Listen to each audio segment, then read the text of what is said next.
Whether you're navigating a large-scale rollout or building a change management strategy, success depends on people and planning. The idea of including all levels of the organization and then having those people be those change champions so that during the testing, during development of the training, during the training itself, and then following up, those were the people that helped make that happen. So that was also part of the plan very early on. That's Jeff Fetterman, Director of Talent Development at PSECU, the Pennsylvania State Employees Credit Union. Jeff and Chief Human Resources Officer Sandra Holzgen join us to share their journey implementing Workday and offer advice for learning professionals responsible for implementing change. Next on Powered by Learning. Powered by Learning is brought to you by DaVinci Interactive. DaVinci's approach to learning is grounded in 30 years of innovation and expertise. We use proven strategies and leading technology to develop solutions that empower learners to improve quality and boost performance. Learn more at davinci.com. Rolling out change in an organization requires a carefully crafted approach that integrates both training and change management. Today, Jenny Fadulo and I are joined by Jeff Fetterman, Director of Talent Development, and Sandra Holzgen, Chief Human Resources Officer at PSECU. They're going to share their experiences implementing Workday. They're going to walk us through how they trained their teams to adopt the change, manage the transition, and ensure the success of such a large-scale implementation. Welcome, Jeff and Sandra. Hi, Sandra. Hi, Jeff. Hi. Hi, great to be here. Thanks for having us. Thank you so much for having us. Thank you both for joining us. Let's start out by sharing a little bit about your backgrounds and your current roles at PSECU.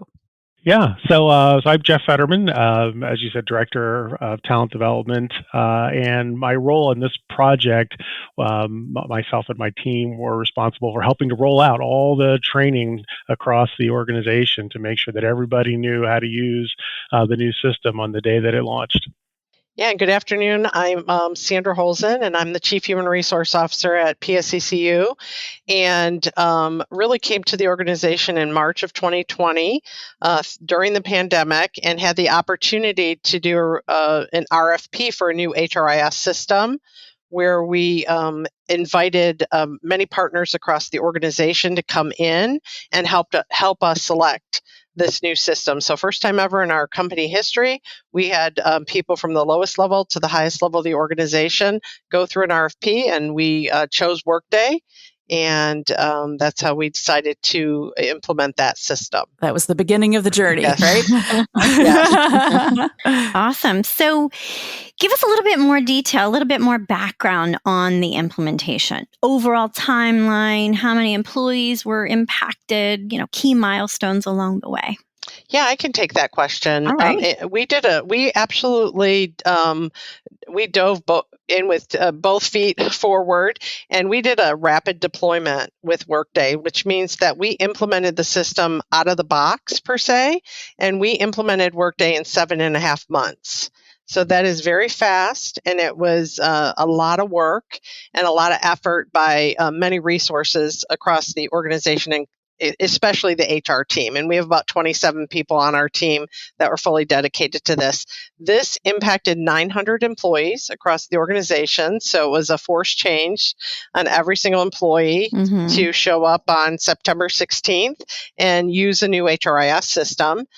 And, during that process, we had to complete 400 test scenarios. So we went through a lot of different foundational builds, and we had to test along the way to make sure that everything that we were setting up was the way in which we wanted it to be set up, as well as compliance. HR is a very compliance-driven system, and there's a lot of regulatory components to human resources.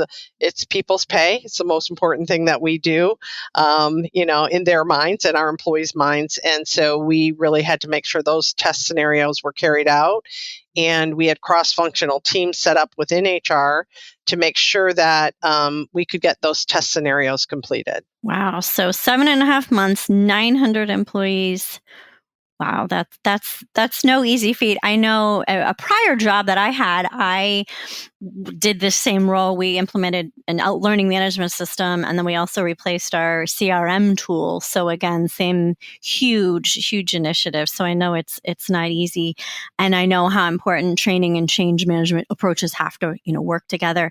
Can you both share how you crafted your strategies for the implementation? So thinking about the training side, how did you, ensure that knowledge retention? And, on the change management side, how did you ensure, did you use champions, assistants, all of that? So kind of just walk through your overall strategy to make sure it was going to work. Yeah. So one of the things that we did was we talked about it from the beginning of the project. So we knew that we wanted to engage change management and think about training very early on. So it was part of the RFP. You're just thinking about like, how are we going to incorporate all these things throughout? So Jenny, I've also been on some of those projects where 3/4 of the way through, like, oh yeah, we're going to need some training on this. Like, oh yeah, we probably have to think about how we communicate this. And this was something that was done very early on, which was That's super awesome. helpful. Yeah. And I will say that the idea of including, like Sandra said, all levels of the organization, and then having those people be those change champions, so that during the testing, during development of the training, during the training itself, and then following up, those were the people that helped make that happen. So that was also part of the plan very early on. So Sandra, I don't know if you want to add anything to that as well. Yeah, so I worked at a large organization prior to coming to PSECU, and change was a major focus for any major initiative. So change is really important to me, and I know that's a differentiator when you're implementing a project this large of a scale. So these change champions and change agents, we're about 80 strong, 80 employees strong, and we infused them from, like I said, the beginning of the RFP. We converted those individuals to change champions and change agents, but then we recruited more, and we recruited a certain number per line of business, and we had a change project plan. We had a change strategy, and we also met on a weekly basis. And we had a kickoff meeting, a launch meeting, where one of the first questions I asked is, did you volunteer for this project, or were you voluntold? And I think that's critically important, right? Because you need to know who on your team really embraces change, and get them excited about, if they were voluntold, why they were there and how important they were to this process. And we did some amazing things with this change team. We changed our project plan as we move forward. So assumptions we made at the beginning, we changed those along the way, but very successfully added change resources. And we were implementing our project over that 7.5 months. And unfortunately, one of our other friends in another department had a project that was supposed to go live in July, that their go live date got pushed, and it aligned smack dab with our project. So what we did is we partnered with that project, and we offered them the change resources. So we helped the organization overall with 2 major changes for a lot of the same employee base that had to go through those changes. So change teams, I know, are instrumental in success. And again, it's a muscle that we haven't had in this organization that we activated through this HR project. Very proud of that tool and how that helped us be successful and launch on time. We hit the date we set out with. So we launched on time, and I think that had a lot to do with it. That's great. So tell me a little bit more about the changes. I know companies today are kind of changing them, calling them influencers now, right? Like thinking about social media, influencers. But how prescriptive were you in, okay, so now you're a champion, this is your role, these are your responsibilities, or was it more just organic, hey, we need your support, do it in whatever you feel, natural, that's appropriate for your group or your team? That's a great question. We actually built a change project team that was a smaller team, about 6 people. And then we actually built job descriptions. So we built Okay. out job descriptions for the change champion, which were leaders across the organization. So these were the individuals that lead teams for us today in their real job. And then the change agents were individual contributors. And we had Okay. job descriptions for both. We tried to really define their roles and got them involved, as Jeff said, in all the testing scenarios, but also we had them on all of our training calls and had them there for support to answer questions and to learn more about the system than the average employee. So it was very prescriptive. It was very detailed. We had weekly meetings with the change champions, and then they had the change agents underneath them that they kind of reported into them. And then they had meetings or Teams channel chats in order to answer any questions or really help keep them abreast of what we needed them to do. Great. For the change. That's a great approach. Yeah. So Jeff, I have a question for you, knowing that I went through this, years and years ago, just the sheer, math of it, right? The number of employees, 900 that have to get through the training. How many weeks prior to go live? How did you ensure retention? And I guess, what were the delivery methods too? Were you herding them in a classroom? Was there some online? So kind of what was the, delivery approach? And how did you ensure that they retained it so that if they were one of the first ones through the training, that they didn't lose it? Yeah. So we did have to pivot a little bit on that. So our original design wasn't what we ended up with the day that we launched. But we did have the instructional design team be part of that change champion team. So the change champions were incorporated into the design. So we knew we were going to leverage that team in the programs. So what our plan was we wanted to have live hands-on training the week before launch so that people would know the basics, the most important stuff, which was how do you do your time cards, how do you submit, for absence, like some of the key things that we knew on day one people were going to have to know. And we ended up not having access to the live system for a lot of reasons. So we had to pivot pretty quickly the week before, but we still wanted to make sure that the week before go live date, people got training. And we trained 878 people in a week. Wow. And so that retention, we wanted to get it as close as possible to doing that. So we had so much communication with all of especially our operational areas, because we knew we couldn't take hundreds of people off of the phones from their jobs. So we had the change champions and other people in HR were part of the delivery. So those were all live sessions. None of it, we decided we didn't want to have self-paced recorded demos because we knew people were going to have questions and we wanted to encourage people to ask questions. So we scheduled really short classes with very focused objectives and said, we're only going to do 2 things. We're going to focus on how do you do your time and how do you schedule for time away. We're going to focus on those. We made sure that we had the job aids built and they were available to people. So literally on day one, they would have the training pretty fresh and they could go and use those resources. Then the second week, which is the week that we actually were live, everything there was hands-on.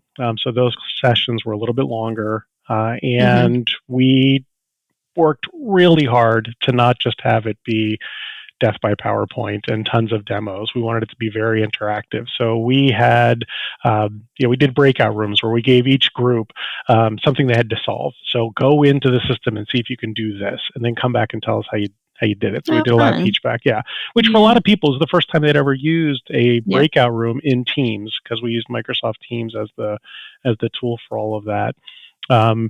Then the second week we used an escape room, and we said, okay, so you're going to find, so we had this great escape room, and we said, all right, so here are the clues along the way. How do you go into Workday and solve the clue? And then, as soon as you find it, put it into the chat. So people were engaged, and we made it kind of fun and interesting.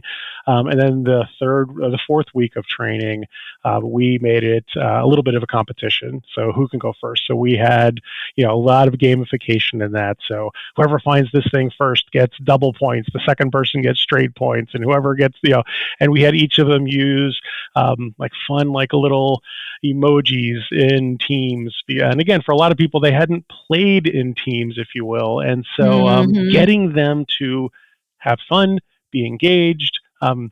It sounds like pretty basic, instructional design thinking, but for a lot of people, they were expecting PowerPoints, demos, click here, click here, click here. And instead, we made it very experiential and gave them the ability to just explore Workday without structure, because we knew the job aids would be there. We knew that people could look at that stuff up later. So we made the training, I say, a lot of fun. That's great, because I think probably a lot of our listeners, right, you get stuck in that mindset, this is what training is supposed to be, right? Where you guys, you tried it a little differently, and they had fun, they were engaged, you had some gamification, they learned, they were motivated. So that's really great. Yeah, good for you. Yeah, I will say we're doing surveys now to get some feedback from people, and we're getting a lot of people saying this was a lot of fun, this was really interesting. And then of course there's some people who are saying, I just show me the fact. I just wanted to show me. I didn't need the escape room. I didn't need all this. Right. So we tried to balance that out, and we really tried to find something that was going to work for most, but we knew it wasn't necessarily going to work for everyone. Yeah. Jeff, it does sound like so much fun. And I wonder if that you made a Workday and Teams fun at the same time. But do you do those kinds of things for your other training initiatives, and you just implemented it into this? Or have you now done this for this implementation and want to kind of use that as an inspiration for future training? Yeah, it's a little bit of both. We have over the last couple of years tried to do more and more, because when I joined PSECU, there wasn't a lot of that, and we knew that we could do more on the instructional side. And honestly, we've built a team, and I will give all the credit in the world to my team who built these classes. So the answer is yes, we've been doing more and more of that, but this was a time when we knew we were going to have every single employee participate. And so it was a kind of a time to showcase some of the instructional design skills that we've brought into the organization. A lot of the other training that we've done, it's for a smaller, audience. So this was, I think, for us, time to kind of strut our stuff a little bit. It was your Super Bowl. Yeah, exactly. So you said you did, was it Zoom or Microsoft Teams where you did, breakout rooms and things like that? What about folks that were going to use the system differently? Did you schedule it that way, different audiences, or was it kind of you chose the primary tasks that everyone was going to do? Kind of what was your approach on how did you address the different audiences and the different ways they were going to use the system? Yes, I think we were fortunate in that pretty much all employees were going to use a lot of the same things. So everyone was going to be putting in for PTO. Everyone was going to want to search for their benefits. Everyone was going to want to, but there is, our supervisors, our managers were an audience that needed something a little different, because now they were not only employees, but they were approving time for employees or approving vacation. So we did some separate training for them that was just for supervisors. And we were a little bit lucky in that we have a regular monthly meeting of all supervisors in the organization. Usually it's the second Tuesday of the month. We pushed it to the third Tuesday or Thursday of the month, rather. So we can line it up with launch and say, okay, we've got a captive audience, come in and we're going to show you these specific things. But they had already been through the earlier training, so they were familiar from an employee point of view. Now they were just seeing some of these new features. Gotcha. But that's really the only kind of role-based.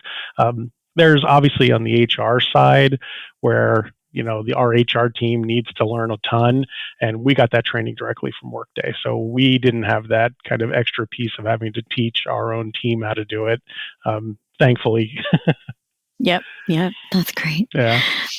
Sandra, I'm sure you didn't have any resistors, right? But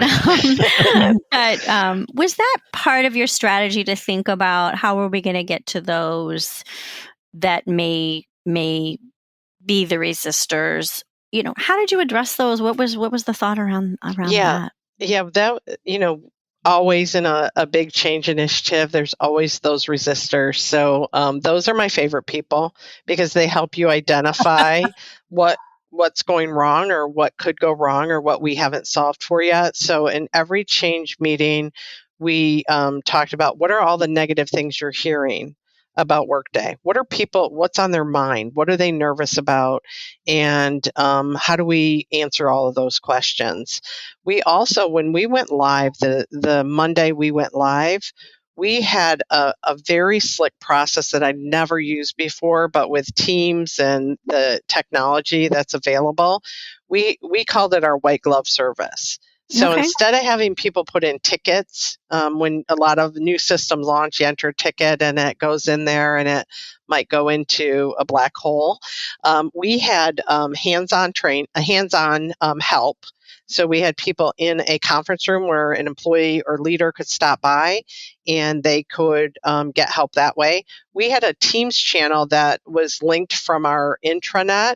So we had a tile on our intranet that was a Workday tile that connected you directly to a team site that HR resources were manning live. So if you were at home working, we had resources for you there.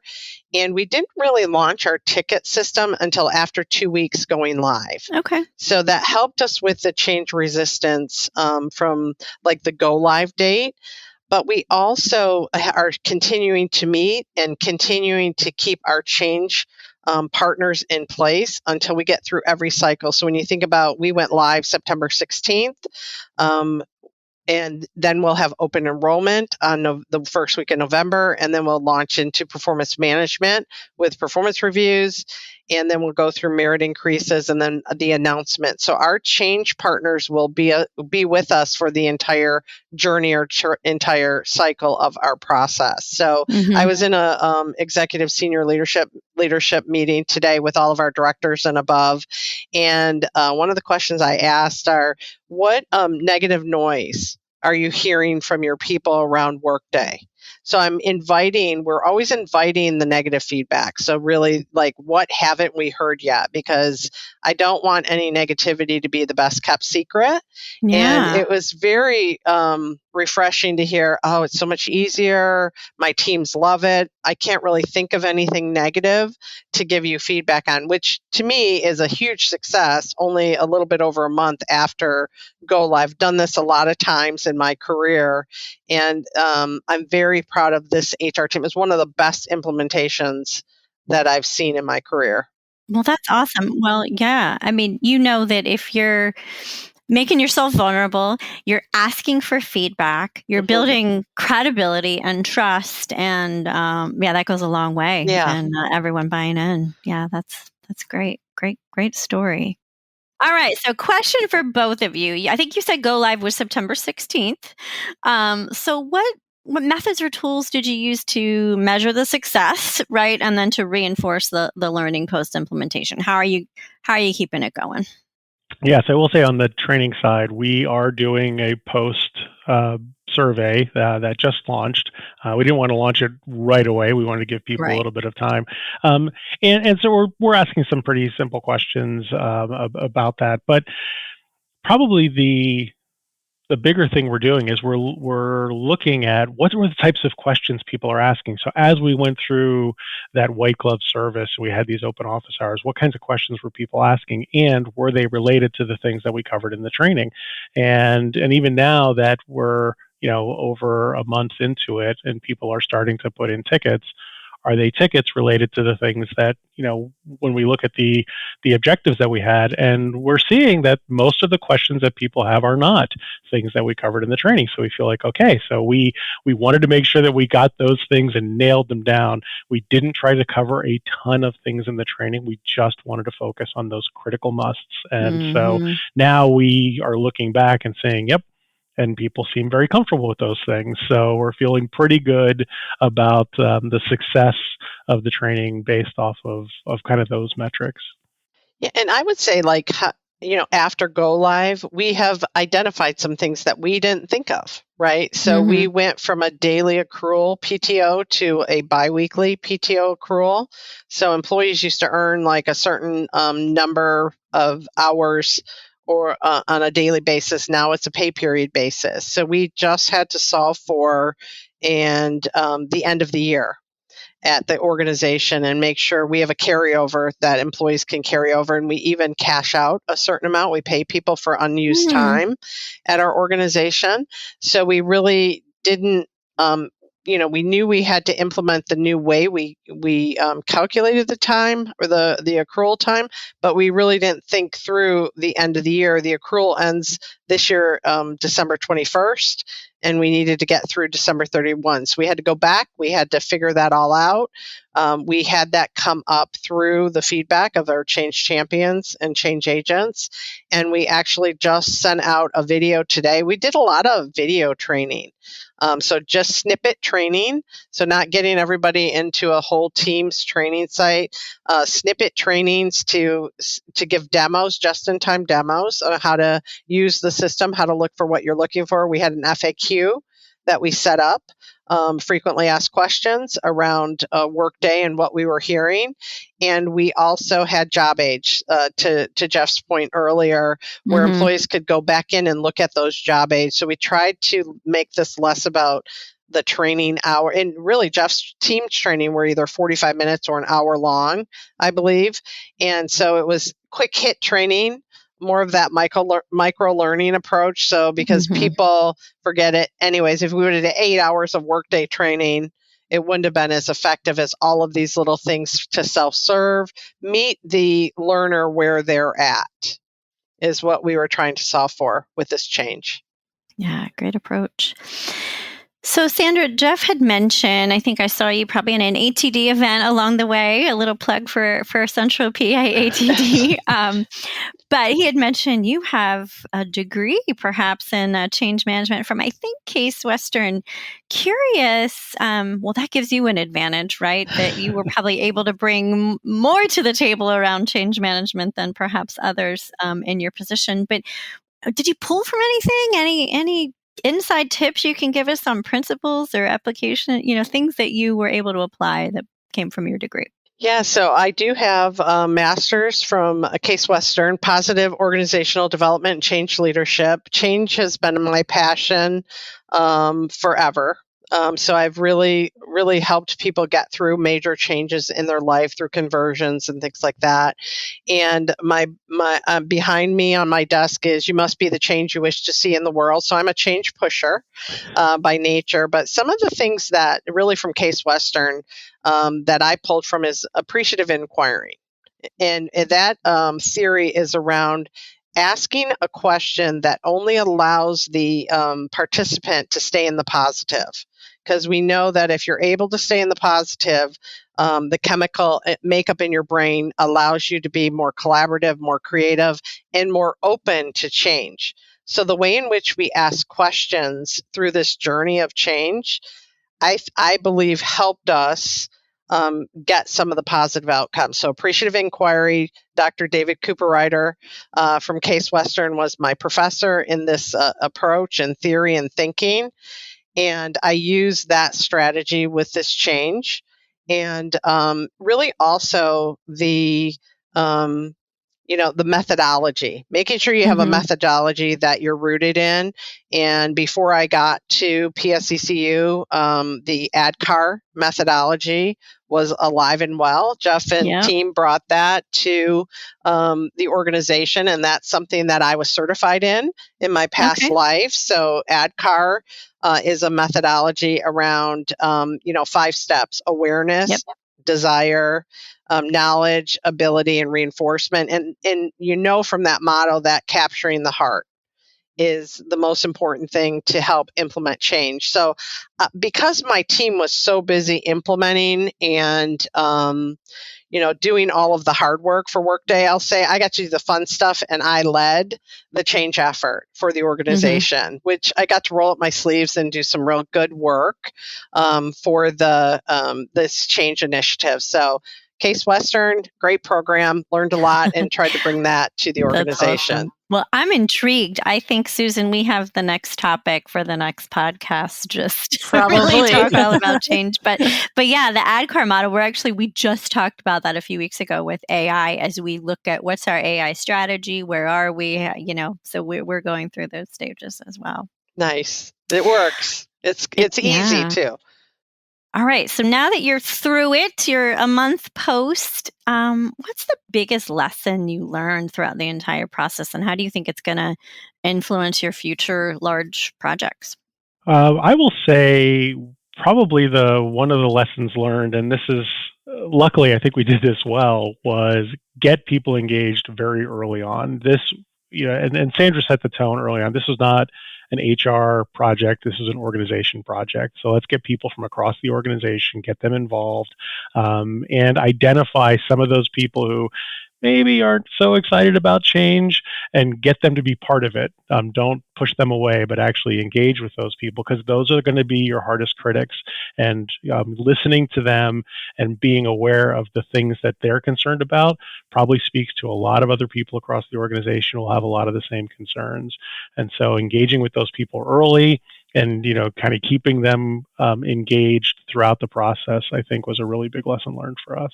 I think the other thing I would say is you always want more time when you do something this big, and 7.5 months is fast. It's the rapid deployment. We didn't get everything we wanted out of the box because we did out of the box with this technology. Workday is the number 3 provider in the country, and we making sure that we stay focused on what we couldn't implement in that 7.5 months, and having a project plan for the next 2 to 3 years to activate and make sure that we can implement this system fully, use this technology fully, and really get the most out of our investment. Very fortunate that we were able to do this and get this approved and get this through a budget process. And really now it's our job as good stewards to make sure we maximize that investment. All right, last question. I always like to close with this, but for those listening, maybe getting ready to embark on something this big, what's the one piece of advice that you would offer? I think the one piece of advice that I would offer as an executive leader is I had many conversations with my first team, which is my peer team, around activating their support, because they had to roll this out throughout their entire organizations. And, some of those individuals have 300 employees on their teams, and they have, we did a lot of change. We went to for our employees, they have to check in and check out for the first time in our payroll time tracking history. So I think getting that organizational support, and then igniting what I needed them to do for me in order to make this successful. So, I said things like, hey, I need your support. We're in this together. My team can't be successful without your teams. And I had a lot of support and leaders showing up for me saying, what do you need? And then as we were into it, follow-up conversations about are my people showing up for your team, and is there anything I need to do for you in the Workday space, especially your technology partners. Those are pretty critical. That's so important what you're saying with that support, because I think so many times in these large implementations, those that aren't involved directly are like, they're on that implementation team. It doesn't really impact me until it does, right? But You're right. If they're in every step of the way and they truly are supporting you, it's going to make it more successful. Yeah. Jeff, what about you? Yeah. What's your advice? Yeah. So Sandra started kind of at the top of the org. I'll go down lower into the org. We talked about the ADCAR model, and we have been training managers on the ADCAR model since 2017. So this was not a new concept to people. So we could talk about those phases or those pieces of the model, and it meant something to people. They were aware of it. Maybe they didn't know, they weren't practitioners, they didn't know it inside and out. But we talked about, hey, we need you as managers to help raise that awareness and make sure that people have that desire to want to be part of this. Like, they understood that language. Yeah. And so we weren't in the middle of a project and now we introduced this new model. We leveraged a model that people already were familiar with to help drive that project home. And so that was something that I think was probably really helpful, is there was a language there that everybody already spoke. Yeah. Such great advice. What a journey the two of you had and your teams that worked on this. Congratulations. Yes, congratulations. Thank you. Thank you very much. You can get some sleep. Yeah. Well, except they have more to roll out. Didn't you hear that? Sorry, phase 2 is coming. Yeah. Yes. Good luck with the future rollouts, and thank you for joining us. Thank you. Thanks for having us. Jenny, Jeff, Sandra, and their teams seem to have the perfect recipe for training employees to embrace change. Agreed. I mean, today's conversation with them really highlighted the power of engaging hands-on training and facilitating a large-scale change, and their insights into their Workday implementation journey, complete with change champions, gamification, and real-time support, demonstrated how impactful training can ease transitions and drive adoption. Absolutely. Yeah, and at DaVinci, we're dedicated to delivering training that not only builds skills, but fosters real engagement and adaptability, ensuring that our clients can navigate transformations with confidence and success. Yep, change is not something to fear. You can definitely embrace it with the right plan. Absolutely. Well, thanks, Jenny. And special thanks to our guests from PSECU, Jeff Fetterman and Sandra Holzgen. If you have an idea for a topic or guest, please reach out to us at poweredbylearning@davinci.com. And don't forget to subscribe to Powered by Learning wherever you listen to your podcasts.